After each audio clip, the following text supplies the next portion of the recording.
Movie के start में हमें दिखाया जाता है एक ऐसे सेल्समैन की कहानी जो अपनी लाइफ में बहुत सारे मुश्किलात से तंग था, मगर फिर भी वो अपनी लाइफ में मेहनत करता है, थकता नहीं है और मेहनत कर अपनी लाइफ में कुछ ना कुछ हासिल कर लेता है। तो मूवी के स्टार्ट में हमें यही सेल्समैन दिखाया जाता है जिसका नाम क्रिस था। वो कुछ पैसे कमाने के लिए एक मेडिकल डिवाइस सेल कर रहा था। डेली रूटीन की तरह पहले वो अपने बेटे को स्कूल छोड़ता है और फिर अपना पूरा दिन इस मेडिकल डिवाइस को सेल करने के लिए लगा देता है। क्रिस को ऐसा लगता था कि उसे मंथ में एक डिवाइस लास्ट में बेचनी है, मगर ये डिवाइस वो जिस भी हॉस्पिटल में लेकर जाता था, हॉस्पिटल वाले यही कहते थे कि इसकी हमें कोई जरूरत नहीं। इसके बाद हमें क्रिस की वाइफ दिखाई जाती है जो खुद भी जॉब करती थी। वो अपनी वाइफ को अपने बेटे को लाने के लिए बोलता है, मगर उसकी वाइफ मना कर देती है, ये कहकर कि वो डबल शिफ्ट कर रही है। इसके बाद जब ये तीनों रात को डिनर कर रहे थे तो यहाँ पर क्रिस एक रूबिक्स क्यूब को देखता है जो पहले जैसा न्यू था। क्रिस की वाइफ उससे पूछती है कि क्या तुमने सारी टैक्सेस पे कर दी हैं? लेकिन क्रिस अपनी वाइफ से कहता है कि उसने थोड़ी सी डेट और मांगी है।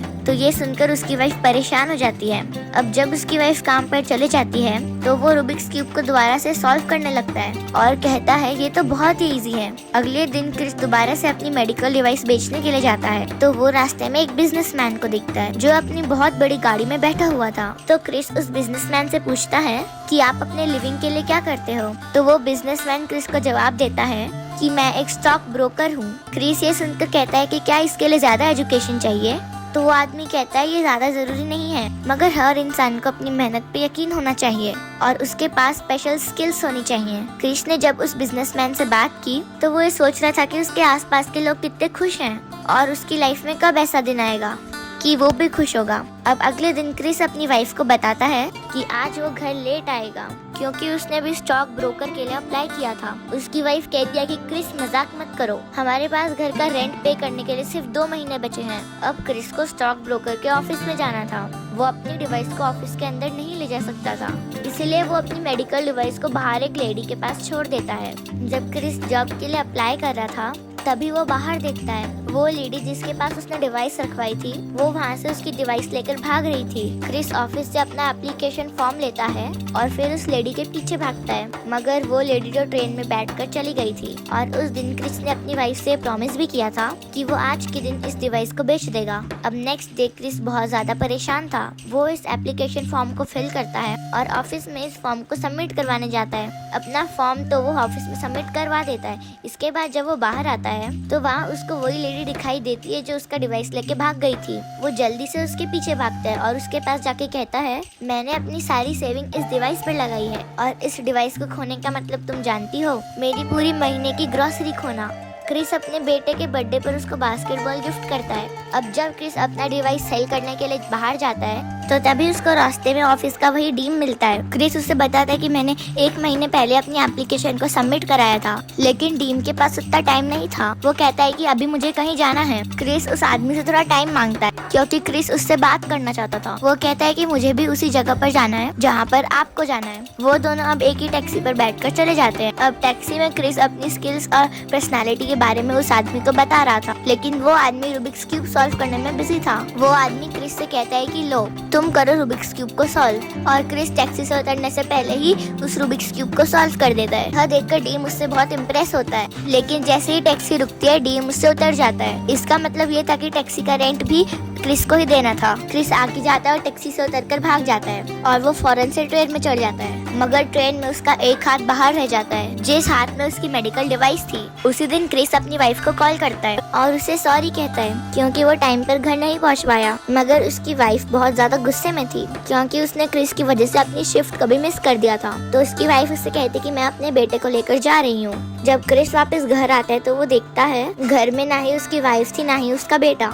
अब उसी दिन क्रिस को उसी डीन की कॉल आती है। वो कहते हैं कि मेरे सेक्रेटरी का नंबर लिख लो ताकि हम लोग जॉब के बारे में बात कर सकें, लेकिन उसके पास कोई पेन या पेपर नहीं था। क्रिस अब इस नंबर को याद कर लेता है और जल्दी से पास वाले स्टोर में जाता है। वहाँ से वो एक पेपर लेता है और उस नंबर को उस पर राइट कर लेता है। उसी दिन रास्ते में क्रिस को उसकी वाइफ मिलती है जो कि बहुत ज्यादा नाराज थी क्रिस से। वो अपने बेटे को स्कूल छोड़कर आई थी। वो कहती है कि क्रिस मैं तुम्हारे साथ खुश नहीं हूँ, तुम्हें क्यों समझ नहीं आता। ये सुनकर क्रिस खामोश हो जाता है और कहता है ठीक है, मगर मेरा बेटा मेरे साथ रहेगा। इसलिए क्रिस अपने बेटे को अपने साथ घर ले आता है, मगर तभी वहाँ पर उसके घर का ऑनर आ जाता है रेंट लेने के लिए। क्रिस अपने घर के ऑनर से कहता है प्लीज मुझे कुछ दिन और दे दो, मैं आपका किराया दे दूंगा। वो ऑनर मान जाता है और क्रिस को कुछ दिन का टाइम दे देता है। अब अगले दिन हम देखते हैं कि क्रिस अपनी वॉल्स पर पेंट कर रहा था, पर तभी जब वो पेंट कर रहा था उसके दरवाजे को कोई नॉक करता है। जब वो दरवाजा खोलता है तो वो देखता है कि 2 पुलिस ऑफिसर्स उसको लेने आए थे, क्योंकि उसने अपना पार्किंग का बिल पे नहीं किया था। वो वहाँ पर पार्किंग बिल पे करता है, लेकिन वहाँ पर एक ऑफिसर कहता है कि ये कल तक अप्रूव होगा। अब क्रिस अपनी वाइफ को कॉल करता है ताकि वो उसके बेटे को स्कूल से ला सके।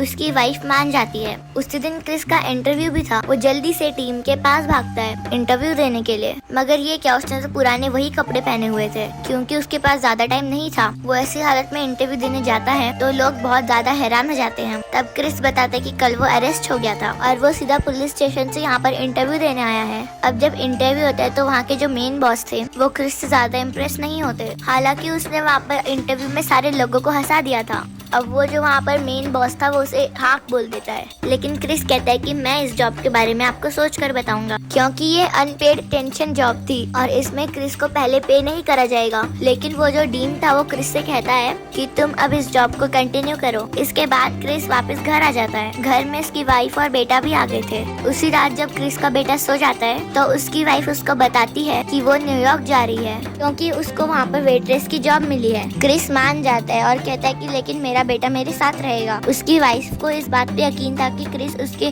बेटे का उससे ज्यादा अच्छा ख्याल रखेगा, इसीलिए वो बेचारी वहाँ से रोते हुए चले जाती है। अगले दिन क्रिस अपने बेटे को साथ लेता है और अपनी मेडिकल डिवाइस बेचने के लिए एक हॉस्पिटल में जाता है। वहाँ पर हॉस्पिटल वाले उसकी मेडिकल डिवाइस देने के लिए मान जाते हैं और हॉस्पिटल वाले उसको खरीद लेते हैं। अब वहाँ पर क्रिस को थोड़ी सी तसल्ली हो गई थी, क्योंकि उसके पास कुछ पैसे आ गए हैं। अब क्रिस अपने इंटर्नशिप ट्रेड को सीखने के लिए जाता है। अगले दिन क्रिस अपने बॉस से मिलता है तो वहाँ पर वो उनसे काफी ज्यादा बातें करता है। तभी उसको वहाँ पे अपनी मेडिकल डिवाइस दोबारा से नजर आ जाती है जो उसने भागते हुए खो दी थी। क्रिस उस आदमी को पकड़ने के लिए भागता है जिसके पास उसने मेडिकल डिवाइस देखी थी, मगर वो उस आदमी को नहीं पकड़ पाता। एक कार से क्रिस की टक्कर हो जाती है। अभी वो देखता है कि उसका एक जूता गुम गया था। अब वो बगैर एक जूता के प्रोग्राम में चला गया था। नेक्स्ट सीन में हमें दिखाया जाता है कि क्रिस अपनी जॉब बहुत अच्छे से कर रहा था, मगर कोई भी इम्प्रूवमेंट उसकी जॉब में नहीं थी। इसके लिए अब वो अपने सीईओ से बात करता है। लकीली उसको उसके कंपनी के सीईओ मिल भी जाते हैं। जैसे ही वो सीईओ से बात करने जाता है तो उसके इंटर्नशिप के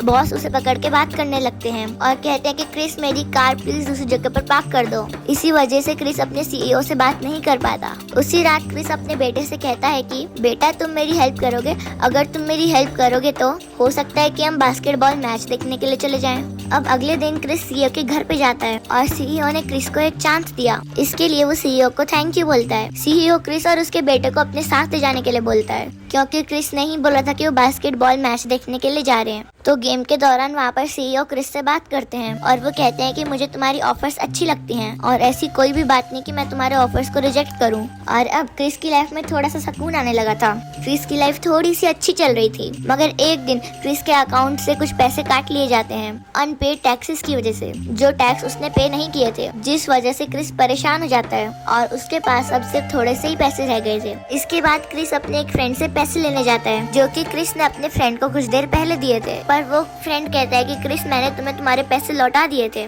ये कहकर वो दरवाजा को बंद कर देता है। अब क्रिस को उसकी डिवाइस मिल गई थी। वो जल्दी से अपनी उस डिवाइस को कभी इस हॉस्पिटल में तो कभी उस हॉस्पिटल में लेकर जाता है, ताकि किसी ना किसी तरह तो ये सेल हो जाए और ये डिवाइस सेल करके क्रिस के पास थोड़े पैसे आ जाएं। मगर तभी क्रिस को पता चलता है कि वो डिवाइस तो टूट चुकी है और एक हॉस्पिटल से खरीदने के लिए तैयार भी हो जाता है। मगर वहाँ के डॉक्टर्स कहते हैं जब भी डिवाइस ठीक हो जाएगी हम तब इसको खरीदेंगे। अब क्रिस यहाँ पर बहुत ज्यादा परेशान था। जब क्रिस अपने घर वापस जाता है तो देखते हैं कि यहाँ पर तो डबल परेशानी है, क्योंकि क्रिस के घर के ऑनर ने उसके सामान को बाहर रख दिया था, क्योंकि उसने अपने घर का रेंट पे नहीं किया था।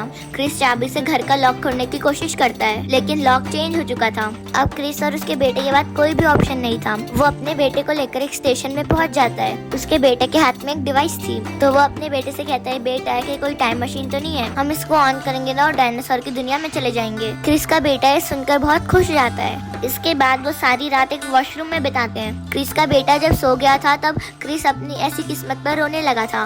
कि क्यों मेरे साथ ऐसा होता है। जब सुबह होती है तो क्रिस अपने बेटे को लेकर एक होमलेस शेल्टर में जाता है, मगर वहाँ पर उनको रिजेक्ट कर दिया जाता है क्योंकि वहाँ पर सिर्फ औरतें और बच्चे रहते हैं। तो वो अपने बेटे को लेकर एक दूसरे होमलेस शेल्टर में जाता है, मगर वहाँ से भी उस बेचारे को निकाल दिया जाता है। आखिर में उनको सिक्योरिटी के साथ एक रूम मिल जाता है। अब क्रिस उस डिवाइस को ठीक करता है। अब अगले दिन हम देखते हैं कि क्रिस दोबारा से अपने बेटे को लेकर होमलेस शेल्टर की लाइन में खड़ा हुआ था। वो वहाँ पर खाना खाते हैं और क्रिस अपने एग्जाम की तैयारी कर रहा था जो उसने कल मीटिंग में देना था। क्रिस बाहर आता है तो उसे बाहर अपनी कंपनी के बॉस दिखते हैं, तो वो क्रिस से कुछ पैसे मांगते हैं टैक्सी वाले को देने के लिए। हालांकि क्रिस के पास बहुत कम पैसे थे, मगर फिर भी वो अपने बॉस को पैसे दे देता है। अब थोड़े से पैसे कमाने के लिए क्रिस अपने ब्लड को डोनेट करता है और उन पैसों से अपने मेडिकल डिवाइस को ठीक करता है। एक दिन होमलेस शेल्टर में क्रिस उसका बेटा उससे पूछता है, मेरी मदर आपकी वजह से हमको छोड़ के चले गई ना? तब क्रिस कहता है कि तुम्हें अपनी माँ के बारे में कुछ भी सोचने की जरूरत नहीं। तो इस बात पर उसका बेटा उससे कहता है, आप बहुत अच्छे फादर हैं। क्रिस ने अब अपने डिवाइस को सक्सेसफुली ठीक कर लिया था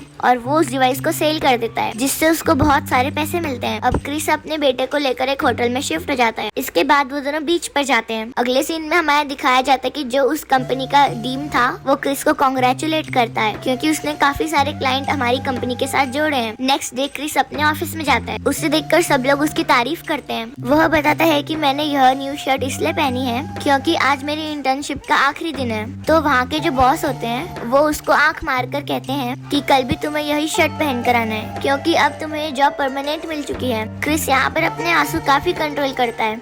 बॉस उसको वो पैसे भी वापस कर देते हैं जो उन्होंने क्रिस से लेकर टैक्सी का रेंट भरा था। तभी क्रिस बाहर आता है और अपने इस लाइफ के पार्ट को हैप्पीनेस कहता है। क्रिस अपने बेटे के पास जाता है और उसको टाइटली हग कर लेता है। हमने ये देखा कि क्रिस ने अपनी लाइफ में कितनी मुश्किलें सही, मगर फिर भी उसने कर दिखाया। मूवी के लास्ट सीन में हमें दिखाया जाता है कि क्रिस ने $multi-million की डील को पा लिया था और इसी के साथ ये शानदार फिल्म खत्म हो जाती है। अगर आपको ये मूवी अच्छी लगी है तो मेरी वीडियो को लाइक कीजिए, मेरे चैनल को सब्सक्राइब कीजिए और अगर आप चाहते हैं मैं आपकी पसंद की किसी मूवी का एक्सप्लेनेशन लाऊं तो उसका नाम कमेंट करके बताइए। Bye bye.